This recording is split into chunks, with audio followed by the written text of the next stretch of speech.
12 साल की उम्र में मैं कैसे दलदल में फंस गई थी, जहां से निकलना मेरे लिए नामुमकिन था। हर रात लाखों रुपया अदा करके मेरे जिस्म को नोचा जाता था। मेरे शरीर का एक भी अंग ऐसा नहीं बचा था जिसे कि दर्द का एहसास ना हुआ हो। हर रात नए नए मर्द मेरे साथ अपने हैवानियत दिखाते थे और मैं सिर्फ अपनी किस्मत पर रोती थी। लेकिन मेरे आंसू देखने वाले यहाँ पर कोई नहीं था। और फिर एक दिन मेरे साथ ऐसा कुछ हुआ जिसने मुझे हिलाकर रख दिया। मैंने सपने में भी नहीं सोचा था कि मेरे साथ ऐसा कुछ होगा।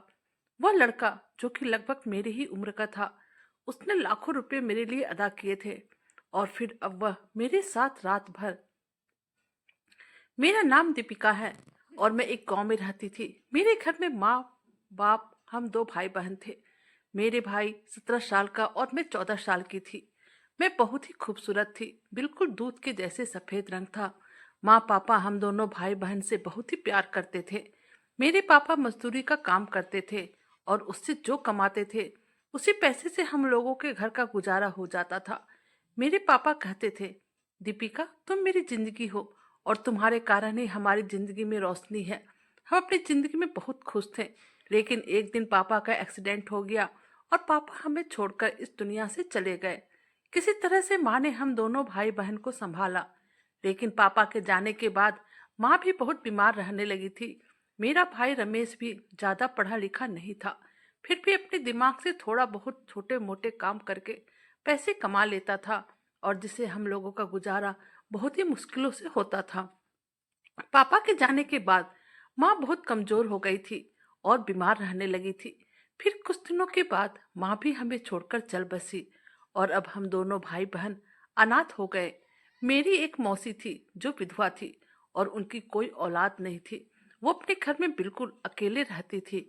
उन्होंने मुझे अपने पास रख लिया और फिर मेरे भाई रमेश ने मुझे समझाया कि तुम मौसी के पास रहना और मैं बाहर जा रहा हूँ और ढेर सारा पैसे कमाकर लाऊंगा। मेरा भाई मुझे मौसी के पास छोड़कर बाहर विदेश चला गया। मैं मौसी के साथ रहने लगी। मौसी भी अकेले थी, उनके यहाँ भी कोई काम करने वाला नहीं था। मुझे नहीं पता था कि मौसी अपना गुजारा कैसे करती थी, लेकिन मौसी के पास रहते हुए मुझे इतना मालूम हो गया था कि मौसी अपना गुजारा बहुत ही मुश्किलों से करती थी। मेरे आने के बाद मौसी के खर्च और भी बढ़ गया था। खाना भी मुश्किल से हमें मिलता था। एक बात मैंने नोट की थी कि मौसी अक्सर बहुत ही ज्यादा तैयार होकर घर से बाहर निकलती थी तो उनके पास पैसे नहीं होते थे। लेकिन जब वो घर आती थी तो उनके पास पैसे ही पैसे होते थे। मैं पूछती थी कि मौसी आप क्या काम करती हो। वो कहती थी, यही समझ लो कि छोटा मोटा काम कर लेती हूँ और जो पैसे आते हैं उसी से हम दोनों का गुजारा हो जाता है। मैं तो इतनी छोटी थी कि मैं कुछ समझ ही नहीं पा रही थी। खैर मौसी के साथ किसी तरह मेरा टाइम बीत रहा था। इसी बीच मैंने देखा कि मौसी मुझे बहुत ही प्यार से रखने लगी थी और मेरा बहुत ख्याल रखती थी। वह मुझे बहुत ही अच्छी अच्छी चीज लाकर खिलाती थी और कहती थी, तुम खाओगी तभी तो बड़ी दिखोगी और जब तुम्हारी सेहत बनेगी तब तुम और भी खूबसूरत लगोगी। फिर मैं मौसी से कहती थी, लेकिन मौसी मुझे बड़ी दिखने की क्या जरूरत है, मैं ऐसे ही ठीक हूँ। तब मौसी मुझ पर गुस्सा हो जाती और कहती, मैं तुमसे जो कह रही हूँ तुम वह करो। क्या तुम नहीं चाहती हो कि तुम बाकी लड़कियों की तरह ही सुंदर और तंदुरुस्त रहो। और फिर इसी तरह मौसी मुझे अच्छी अच्छी चीजें खिलाने पिलाने लगी और अब मैं 14 साल की उम्र में ही 17 साल की दिखने लगी और मेरे बदन की बनावट बड़ी लड़कियों की तरह दिखने लगी थी। मुझे देखकर कोई भी नहीं कह सकता था कि मैं 14 साल की लड़की हूँ। मैं इतनी तंदुरुस्त हो गई थी कि मेरे बदन की बनावट ऐसे दिखने लगी थी जैसे मैं 17 साल की लड़की हूँ। मैं खूबसूरत तो बहुत ही थी, लेकिन वजन बढ़ने के बाद मैं और भी ज्यादा निखर गई थी और खूबसूरत दिखने लगी थी। मुझे नहीं पता था मेरी मौसी ऐसा मुझे क्यों दिखाना चाहती थी, मैं कि बड़ी लड़कियों की तरह दिखूं। धीरे धीरे इसी तरह टाइम बीत रहा था। तभी एक दिन मैंने मौसी को फोन पर किसी से कुछ ऐसी बातें करते हुए सुना कि मेरे कदमों तले जमीन निकल गई। मेरी मौसी फोन पर किसी से कह रही थी कि पैसे लेकर कब आ रहे हो, मैं पूरे के पूरे पैसे लूंगी, ना कम लूंगी और ना ही ज्यादा लूंगी, मुझे पूरे 5 लाख लूंगी। लड़की तैयार है, जल्दी से पहले पैसे लेकर आओ फिर लड़की को लेकर जाना। मौसी की बात सुनकर मुझे समझ में आ गया था कि मौसी क्या बात कर रही है। वह तो मेरा सौदा कर रही थी, और अब मुझे समझ में आ गया था कि मौसी मुझे बड़ी लड़कियों की तरह क्यों देखना चाहती थी, क्योंकि वह मुझे बेचने की तैयारी कर रही थी। वो मेरा सौदा कर रही थी, और अब मैंने मौसी की बात सुनने के बाद यह फैसला किया कि चाहे जो भी हो जाए, लेकिन मुझे अब यहाँ से निकलना होगा। और जैसे ही मौसी अपने काम में बिजी हुई, मैं चुपके से घर से निकल गई और स्टेशन पर जो पहली ट्रेन आई, मैं उस पर बैठ गई। मुझे ये बिल्कुल पता नहीं था कि अब मुझे कहाँ जाना है, और मुझे यह भी पता नहीं था कि यह ट्रेन आगे जाकर कहाँ पर रुकेगी। थोड़ी ही देर के लिए मेरी आंखें लग गई, और जब मेरी आंखें खुली तो मैंने देखा कि ट्रेन रुकी हुई थी। मैं ट्रेन से उतर गई। मुझे बहुत भूख लग रही थी। मैंने लोगों से कुछ पैसे मांगे और फिर उससे ब्रेड किनकर खाने लगी। 2 से 3 दिन तक मैं इधर उधर भटकती रही। मुझे नहीं पता था कि मैं कहाँ जाऊं, किधर जाऊं। रात होने पर मैं स्टेशन में सो जाती थी।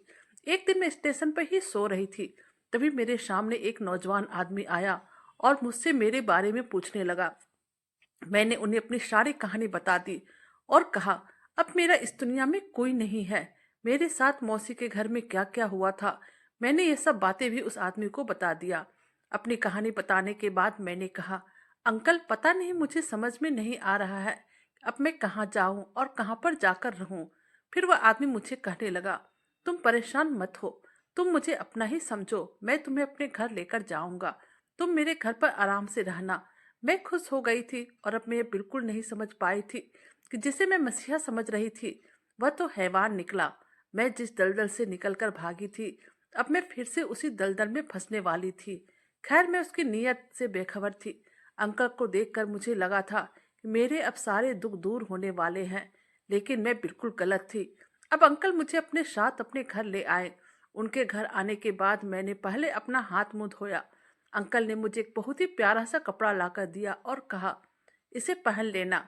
यह कहकर अंकल मेरे लिए खाना लाने के लिए मार्केट चले गए। मैं फ्रेश होने के बाद वो कपड़ा पहन लिया।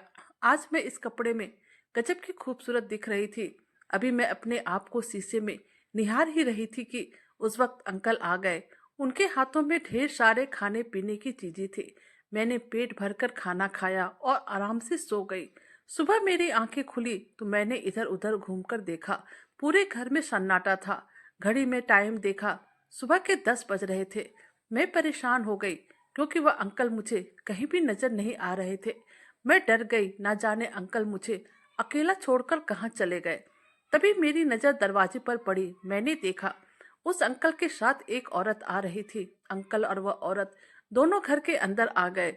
वह अंकल मुझे देखकर कहने लगे, देखो यह मीना ताई है और इनकी कोई औलाद नहीं है। यह तुम्हें गोद लेना चाहती है, यह तुम्हें अपनी बेटी बनाना चाहती है। मैं उस औरत को गौर से देखने लगी। वह औरत देखने में बहुत ही अजीब लग रही थी। वह बिल्कुल मोटी थी और उन्होंने अपने मुंह में पान डाल रखा था। पता नहीं क्यों मुझे उस औरत को देखकर डर लग रहा था, जबकि आज तक मेरे साथ ऐसा नहीं हुआ था। मैं अंकल से कहा, अंकल आप मुझे अपने साथ नहीं रख सकते हैं क्या? वो अंकल कहने लगे, नहीं तुम मेरे साथ नहीं रह सकती हो, क्योंकि मेरी पत्नी है, बच्चे हैं। अगर तुम मेरे साथ रहोगी तो फिर मेरी पत्नी मुझसे लड़ाई करने लगेगी, और मैं अपनी पत्नी से बहुत ही प्यार करता हूँ। वैसे तुम बिल्कुल निश्चिंत रहो, मीना ताई तुम्हें बिल्कुल अपनी बेटी की तरह रखेंगे। तुम इनके साथ बहुत ही खुश रहोगी। मैं कुछ ना बोली। अब वह औरत कहने लगी, हाँ बेटा, मैं तुम्हें अपनी बेटी बनाकर रखूंगी। तुम मेरे साथ एक बार चलो तो सही। मैंने हाँ में सर हिला दिया। मेरे पास और कोई दूसरा रास्ता भी तो नहीं था। आखिर मैं कहाँ जाती, किसके पास जाती? मुझे बहुत प्यास लगी हुई थी। मैंने अंकल से पानी के लिए कहा। अंकल ने कहा, किचन उधर है, जाओ जाकर पानी पी लो। मैं किचन में चली गई और जैसे ही पानी पीकर किचन से बाहर निकली कि अचानक से मेरे कानों में अंकल और उस औरत की आवाज सुनाई दी। वह औरत अंकल से कह रही थी, वाह, इस बार क्या लड़की लेकर आए हो। उसकी खूबसूरती की जितनी भी तारीफ करूं वह तो कम है। तुमने सचमुच इस बार मेरा दिल खुश कर दिया। मैं इस बार तुमसे बहुत ही खुश हूँ। मेरे पास हजारों लड़कियां हैं, लेकिन इस लड़की की खूबसूरती की तो बात ही कुछ और है। और मैं तुम्हें अब खुश होकर इस लड़की के पूरे 3 लाख दूंगी। फिर वह औरत चेक निकालकर उस पर साइन करके उस अंकल को देने लगी। अंकल की भी खुशी आंखों में दिख रही थी और अब मैं सारा माजरा समझ चुकी थी। मुझे समझ में आ गया था मैं जिस दलदल से भागी थी, आज मैं फिर उसी दलदल में गिरने जा रही थी। अब मैं उन दोनों की बातें सुनकर भागने ही वाली थी कि उस औरत के आदमियों ने मुझे पकड़ लिया और फिर ले जाकर गाड़ी पर बैठा दिया। वह औरत अपने आदमियों के साथ गाड़ी में बैठकर आई थी। अब वह औरत भी मेरे साथ आकर गाड़ी में बैठ गई। मैं रोने लगी, चिल्लाने लगी तो वह मुझे कहने लगी, अगर तुमने एक जरा भी मुंह से आवाज निकाला तो ये जो मेरे आदमी है तुम्हें इसी वक्त गोली मार देंगे और किसी को पता भी नहीं चलेगा। फिर मैं तुम्हारी लाश को जंगल में फेंकवा दूंगी, इसलिए चुपचाप से अपने मुंह बंद करके रखो। मैं डर गई और बिल्कुल चुप हो गई। वह औरत मुझे बहुत ही गंदी जगह लेकर चली आई, जहां पर भी मैं देखा कि लड़कियां सब बहुत ही अजीब अजीब कपड़े पहनकर दरवाजे के बाहर खड़ी हुई थी और मर्दों को अजीब अजीब से गंदे इशारे कर रही थी। यह सब देखकर मैं हैरान रह गई। अब उस औरत ने मुझे गाड़ी से उतरने के लिए कहा। जब मैं ना उतरी तो उसके आदमियों ने मुझे घसीटकर गाड़ी से बाहर निकाला। मैंने कहा, मुझे छोड़ दो, मुझे जाने दो, लेकिन वह मुझे नहीं छोड़ रही थी, बल्कि हंसते हुए एक कमरे में लेकर चली गई। कमरे में जाने के बाद उस औरत ने एक लड़की को आवाज दिया जिसका नाम शिल्पा था। उसने शिल्पा से कहा, अब ये लड़की तुम्हारी जिम्मेदारी है, इसके खाने पीने की हर चीज का ध्यान तुम रखोगी। यह कहकर वह औरत कमरे से निकल गई। मैं अपनी किस्मत पर फूट फूट कर रोने लगी। अब शिल्पा मुझे कहने लगी, रोने से कोई फायदा नहीं है, क्योंकि यहाँ पर एक बार जो आता है फिर वह यही का होकर रह जाता है। यहाँ से निकलने का कोई रास्ता नहीं है। मैं उस पर गुस्सा करने लगी तो उसने कहा, गुस्सा करने से कोई फायदा नहीं है, तुम गुस्सा करके खुद का ही नुकसान पहुंचाओगी। अगर तुमने यहाँ से भागने की कोशिश की तो तुम्हें जान से मार दिया जाएगा। अगर जिंदगी चाहती हो तो यहाँ पर जो जैसा कहे वैसा करना होगा। वैसे तुम्हारा नाम क्या है? मैंने कहा, मेरा नाम दीपिका है। फिर शिल्पा कहने लगी, तुम बहुत ही खूबसूरत हो और तुम्हारी यही खूबसूरती तुम्हारे लिए बदकिस्मती बन गई। उसने मुझसे मेरी उम्र पूछी। मैंने कहा, मेरी उम्र 14 साल है। तो वह कहने लगी, लेकिन तुम्हें देखकर कोई नहीं कहेगा तुम 14 साल की हो, बल्कि तुम तो 16 साल की लगती हो। मैंने कहा, मैं छोटी दिखूं या बड़ी दिखूं, किस्मत मुझे यहाँ पर लेकर आई है। मैंने जिसे अपना मसीहा समझा था उसने ही मुझे धोखा दिया और धोखे से मुझे इस बाजार में बेच दिया। शिल्पा कुछ नहीं बोली। फिर थोड़ी ही देर के बाद वह मेरे लिए खाना लेकर आई, लेकिन मैंने वह खाना फेंक दिया और मुंह बनाकर एक कोने में जाकर बैठ गई। तभी अचानक से मीना ताई वहां पर आई और कहने लगी, तुम जहां पर आई हो यह जिस्मों का अड्डा है। यहाँ पर रोज नए नए लोग आते हैं और लड़कियों के साथ कमरे में बंद हो जाते हैं और फिर पूरी रात उस लड़की के साथ प्यार मोहब्बत करते हैं। और अब ऐसा ही तुम्हारे साथ भी होगा और तुम्हें भी रोज की रोज प्यार मोहब्बत मिलेगा। और सुनो, ज्यादा नखरे करने की जरूरत नहीं है और चीखने चिल्लाने की कोशिश तो बिल्कुल मत करना। यहाँ के माहौल को तुम अपनी जिंदगी में उतार लो और इस माहौल में रंग जाओ। अभी तुम 1-2 दिन आराम करो, खाओ पियो और ऐश करो। तुम्हें यहाँ पर कोई भी समस्या नहीं होगी। लेकिन अगर तुमने यहाँ से भागने की कोशिश की तो तुम्हें यहाँ पर जो बॉडीगार्ड दिख रहे हैं ना, वह टांग पर टांग रखकर तुम्हें बीचों से ही चीर कर रख देंगे। मुझे कुछ भी समझ में नहीं आ रहा था यह मेरे साथ क्या हो रहा था। खैर, अब मैंने हालातों से समझौता कर लिया था। हर दिन यहाँ पर नए ग्राहक आते थे और उन सभी को मुझे दिखाया जाता था, लेकिन मेरी कीमत उस औरत ने इतनी लगाई थी कि अब तक जितने भी आते थे वह लोग इतनी कीमत नहीं दे पा रहे थे। इसलिए मुझे अभी तक किसी ने हाथ भी नहीं लगाया था। लगभग इसी तरह एक हफ्ता बीत गया और आज वह दिन भी आ गया था। आज मुझे एक लंबे चौड़े हट्टे कट्टे आदमी ने मीना ताई को पूरे 1 लाख देकर मुझे एक रात के लिए खरीद लिया था और आज रात मुझे दुल्हन की तरह सजाकर कमरे में बैठा दिया गया था। थोड़ी ही देर के बाद वह 45 साल का आदमी मेरे कमरे में आया। उसे देखते ही मैं थर थर कांपने लगी और मेरे हाथ पैर भी कांपने लगे। उसने आते ही दरवाजा बंद कर दिए और अब मैं डर से बिस्तर पर से उठकर खड़ी हो गई। वह कहने लगा, अरे तुम उठकर खड़ी क्यों हो गई, बैठो। और तुम इतना डर क्यों रही हो? मैंने कहा, साहब आप मेरे करीब मत आना।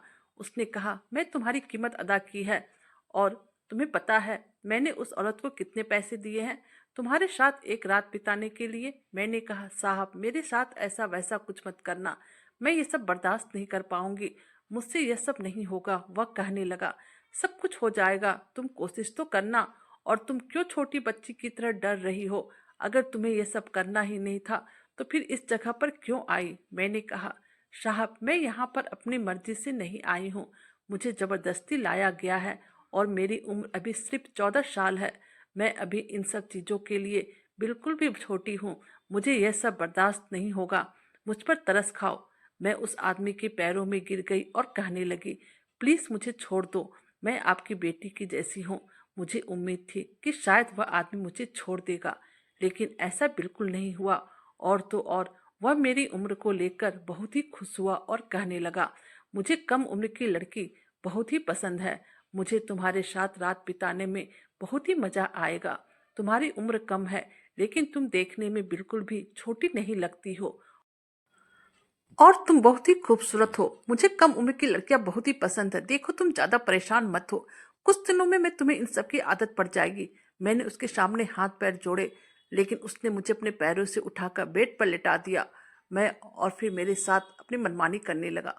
मैं चीख रही थी, चिल्ला रही थी, लेकिन मेरी चीख पुकार सुनने वाला यहाँ पर कोई नहीं था। उसने मुझ पर जरा भी तरस नहीं खाया और सुबह तक मेरी हालत ऐसी हो गई कि मैं बिस्तर पर से उठने की काबिल भी नहीं रही। वह इंसान नहीं था बल्कि राक्षस था। उसने अपना काम किया और चलते बना। मैं इतनी कमजोर, इतनी लाचार हो गई कि मुझे चलने के लिए भी बैसाखियों की जरूरत पड़ गई। वह औरत जो मुझे यहाँ पर लेकर आई थी, उसने कहा, इसको नहलाकर 4-5 दिन तक आराम करने के लिए छोड़ दो। फिर मुझे कुछ दिनों के लिए आराम करने के लिए छोड़ दिया गया, लेकिन उन 4-5 दिनों के बाद मैं जैसे ही ठीक हुई, फिर से मुझे इस धंधे पर बिठा दिया गया। फिर से मेरे पास ग्राहक आने लगे। हर कोई मेरे साथ अपनी रात बिताना चाहता था। अब तो मुझे इन सब की आदत सी हो चुकी थी। धीरे धीरे वक्त इसी तरह बीतता गया और देखते ही देखते 5 साल बीत गए। इन 5 सालों में मैंने बहुत कुछ सहा। कहीं ना कहीं मुझे एक उम्मीद थी कि शायद कोई मुझे यहाँ से निकाल कर ले जाएगा, और अब मैं 19 साल की हो गई थी। लेकिन ऐसा अभी तक कोई नहीं आया था जो कि मुझे निकाल कर यहाँ से ले जाता। अब शिल्पा मेरी बहुत अच्छी दोस्त बन गई थी। कभी कभी मैं उससे बातें करके अपना मन हल्का कर लिया करती थी। एक दिन शिल्पा मेरे पास घुंघरू लेकर आई और कहने लगी, चलो हम दोनों नाचते हैं। मैंने कहा, मुझे नाचना नहीं आता है। लेकिन शिल्पा कहने लगी, जैसे जैसे मैं करूंगी वैसे वैसे तुम करना, तुम्हें भी सब आ जाएगा। अब शिल्पा बहुत जिद करने लगी और कहने लगी, जहाँ पर हम लोग नाचने वाले हैं वहां पर पहले से ही बहुत सारी लड़कियां नाचती हैं, और वहां पर बहुत ही बड़े बड़े और अमीर लोग आते हैं और पैसे लुटाते हैं। फिर मैंने कहा, ठीक है, तुम इतना कह रही हो तो चलो चलते हैं। मैं शिल्पा की बात मानकर अपने पैरों में घुंघरू बांधकर उन सारी लड़कियों के बीच जाकर नाचने लगी। मैं अपने धुन में नाचते जा रही थी। फिर अचानक मुझे क्या हुआ मैं खुद समझ नहीं पाई। जिस समय मैं नाच रही थी उसी वक्त मेरा अतीत भी मेरे सामने आकर नाचने लगा। अभी तक जो जो मेरे साथ हुआ था, किस तरह मैं घर से भागी थी और किस तरह यहाँ पर पहुंची, उसके बाद मेरे साथ क्या क्या हुआ, सारी चीजें मेरे आंखों के सामने नाचने लगी थी। और फिर नाचते नाचते मेरे पैरों में बंधे घुंघरू सारे टूटकर जमीन पर बिखर गए। मुझे चक्कर आने लगा और मैं गिर पड़ी। वहां पर पूरा सन्नाटा छा गया। तभी एक लड़के ने अपना हाथ जाकर बढ़ाया और मेरा हाथ थामकर मुझे उठाया। वह मुझे कहने लगा, तुम ठीक तो हो ना? मैंने कहा, जी साहब मैं बिल्कुल ठीक हूँ। फिर वहां पर शिल्पा आ गई और मेरा हाथ पकड़कर मुझे ले जाने लगी। मैं पीछे मुड़कर देख रही थी। वो लड़का भी बस मुझे ही देखे जा रहा था और मुझे देखकर मुस्कुरा रहा था। उसकी मुस्कुराहट देखकर मुझे समझ में आ गया था कि यह पैसे देकर आज की रात मेरे साथ बिताने वाला है, क्योंकि यहाँ पर हर कोई मेरे साथ रात ही बिताता था। और फिर ऐसा ही हुआ। उस लड़के ने मुझे आज की रात के लिए खरीद लिया था। मैं समझ सकती थी, क्योंकि मैं इतनी खूबसूरत ही थी कि जो कोई भी मुझे एक बार देख लेता था वह मेरे साथ रात बिताकर ही छोड़ता था। मेरे साथ एक रात बिताने को उस लड़के ने पूरे 2 लाख दिए थे। आज की रात जैसे कमरे में आया, मैंने उससे कहा, जल्दी से अपना काम निपटाओ और चलते बनो। वह कहने लगा, यह तुम कैसी बातें कर रही हो? मैंने कहा, मैं बिल्कुल सही कह रही हूँ। आखिर तुमने मेरी कीमत अदा की है तो क्या हुआ? मैंने कहा, तुमने मेरी बकवास सुनने के लिए तो कीमत अदा नहीं किए होंगे। तुम जल्द से जल्द अपना काम करो और यहाँ से चलते बनो। वह कहने लगा, तुम गुस्से में लगती हो, क्या हमेशा ही ऐसे करती हो या फिर मेरे साथ ही ऐसा कर रही हो? मैंने कहा, मुझे तुम्हारी बकवास नहीं सुनना है। और वह लड़का मुझे कहने लगा, तुम्हें क्या लगता है मैं तुम्हारे पास क्यों आया हूँ? मैंने कहा, वही जो करने के लिए तुमने मेरी कीमत अदा की है, मेरे बदन को खरीद कर मेरे साथ। अब वह हंसने लगा। मैं तो बस तुम्हारे साथ बात करने के लिए आया हूँ और कुछ करने के लिए नहीं आया हूँ। मुझे तुम्हारी आंखों में बहुत ही दर्द दिखता है। तुम्हें देख के मेरे दिल ने चाहा कि तुम्हें करीब से जानो, और यह कहकर वह जोर जोर से हंसने लगा। मैंने कहा, अच्छा तो लोग यहाँ पर दिल की बात भी सुनते हैं? वह कहने लगा, हाँ क्यों नहीं। वह मुझसे पूछने लगा, अच्छा बताओ, तुम यहाँ पर जबरदस्ती आई हो या फिर अपनी मर्जी से ही ये काम कर रही हो? मैंने कहा, मैं अपनी मर्जी से यहाँ पर नहीं आई हूँ, मेरी किस्मत मुझे यहाँ लेकर आई है। मैंने अपनी पूरी कहानी उस लड़के को बता दी। हम दोनों इसी तरह बातें करते रहे और फिर सुबह हो गई। अब वह लड़का फिर से आने को कहकर चल गया था। उसे जाते देख मैं सिर्फ मुस्कुराई थी। इस घटना को करीब एक सप्ताह बीत चुका था। तभी अपने कमरे में बैठी थी कि उसी वक्त फिर से वह लड़का आया और आते उसने कमरे का दरवाजा बंद कर लिया। मैंने उसे देखते ही कहा, अच्छा तो उस दिन कुछ करने का मूड नहीं था, तो आज पूरा मन बनाकर आए हो। कहने लगा, आज मैं तुम्हारे साथ कुछ वक्त बिताना चाहता हूँ। क्या मैं तुम्हारी गोद में सर रखकर सो सकता हूँ? मैंने कहा, हाँ क्यों नहीं, सो सकते हो, पूछने की क्या जरूरत है। तुमने मेरी कीमत जो अदा की है। तभी उसने मेरे मुंह पर अपनी उंगली रख दिया और कहने लगा, अब बस भी करो, तुम्हें बस कीमत दिखाई देती है, मेरी आंखों में तुम्हारे लिए कुछ दिखाई नहीं देता है। मैं तुम्हारे पास क्यों आता हूँ, किस लिए आता हूँ? मैं बिल्कुल चुप हो गई और आगे जो उसने बात कही उसे सुनकर मेरे होश उड़ चुके थे। उसने अपनी मोहब्बत का इजहार किया था। वो कहने लगा, मैं तुमसे बहुत ही प्यार करता हूँ और तुमसे शादी भी करना चाहता हूँ। क्या तुम मुझसे शादी करना चाहती हो? मैंने भी हाँ कह दिया, क्योंकि कहीं ना कहीं वह मेरे दिल में घर बना चुका था। फिर वह कहने लगा, अगर तुम मेरा साथ दो तो मैं तुम्हें यहाँ से निकालना चाहता हूँ। मैंने कहा, मुझे यहाँ से निकालना बहुत ही मुश्किल है। तुम देख रहे हो ना, यहाँ पे कितने बड़े बड़े बॉडीगार्ड खड़े हैं, वह मुझे जान से मार देंगे। फिर वह कहने लगा, तुम बिल्कुल फिक्र मत करो, मैं तुम्हें यहाँ से किसी भी कीमत पर निकाल कर ही रहूंगा। और फिर यह कहकर वह चला गया। एक हफ्ता बीत गया लेकिन उसकी कोई खबर नहीं थी। तभी एक दिन अचानक मैं अपने कमरे में बैठी हुई थी कि चारों तरफ शोर मचने लगा। मैं बाहर निकलकर देखी तो चारों तरफ पुलिस की भीड़ जमी हुई थी। मैं घबरा गई, लेकिन तभी पुलिस वालों के साथ लड़के को देखा जिसका नाम कार्तिक था। वह मेरे पास आया और कहने लगा, पुलिस को मैं लेकर आया हूँ। मैंने कहा, तुमने ऐसा क्यों किया? वो कहने लगा, दीपिका तुम परेशान मत हो। फिर थोड़ी देर बाद ही पुलिस मीनाताई और उसके सारे आदमियों को पकड़कर जेल ले गई। उन दोनों ने पुलिस के सामने सारे के सारे गुनाह कबूल कर लिए। यहाँ पर भी बहुत सारी लड़कियां भी थी जो कि जबरदस्ती काम कर रही थी। कार्तिक ने मुझे कहा था कि तुम भी पुलिस के सामने सभी कुछ सच सच बता देना। मैंने कहा, ठीक है। कार्तिक ने मेरा हाथ पकड़ा और मुझे उन पुलिस वालों के सामने लेकर गया। कार्तिक कहने लगा, यही वो लड़की है जिसे अपने साथ लेकर जाना चाहता हूँ। पुलिस वाले कहने लगे, तुम इसे यहाँ से निकाल कर कहीं दूसरी जगह बेच तो नहीं दोगे? क्या तुम इस लड़की से शादी करोगे? वह कहने लगा, हाँ मैं इसी से शादी करूंगा, क्योंकि मैं इसे बहुत ही प्यार करता हूँ और सिर्फ इसी के साथ शादी करना चाहता हूँ। पुलिस वालों ने मुझसे पूछा तो मैंने उसे अपनी सारी कहानी बता दी और मैंने कहा कि मैं भी इससे शादी करने के लिए तैयार हूँ। पुलिस वाले कहने लगे, इससे ज्यादा खुशी की बात और क्या हो सकती है। यहाँ पर काफी ऐसी लड़कियां थी जो अपनी मर्जी से काम नहीं कर रही थी। सारी लड़कियों से पूछताछ करके उसकी मर्जी पर छोड़ दिया गया था। वह चाहती तो यहाँ पर रह सकती थी और जाना चाहती तो आजाद होकर जा भी सकती थी। खैर कार्तिक ने मेरा हाथ थाम लिया था। आज मैं पूरी तरह से उस बदनाम गली से निकल आई थी। आज मैं पूरी तरह से आजाद थी और अब मैं कार्तिक के साथ अपनी नई जिंदगी की शुरुआत करने के लिए बेसब्री से उस पल का इंतजार कर रही थी। फिर दूसरे ही दिन मैं और कार्तिक ने शादी कर लिए और हम दोनों बहुत ही खुशी खुशी के साथ अपनी जिंदगी बिताने लगे। तभी एक दिन कार्तिक ने मुझे कहा कि मैं तुम्हें किसी से मिलवाना चाहता हूँ। वह मेरा जिगरी दोस्त है जिससे मैं तुमसे मिलवाना चाहता हूँ। वह भी अकेला है, उसका भी इस दुनिया में कोई नहीं है। बस एक बहन थी, लेकिन उसका भी कोई अता पता नहीं है। अपनी बहन को उसने कहाँ कहाँ नहीं ढूंढा, लेकिन वह कहीं नहीं मिली। मैंने कहा, अच्छा कोई बात नहीं, आप अपने दोस्त को घर बुला लो और देखना, मैं भगवान से प्रार्थना करूंगी कि उसकी खोई हुई बहन उसे जल्द से जल्द मिल जाए।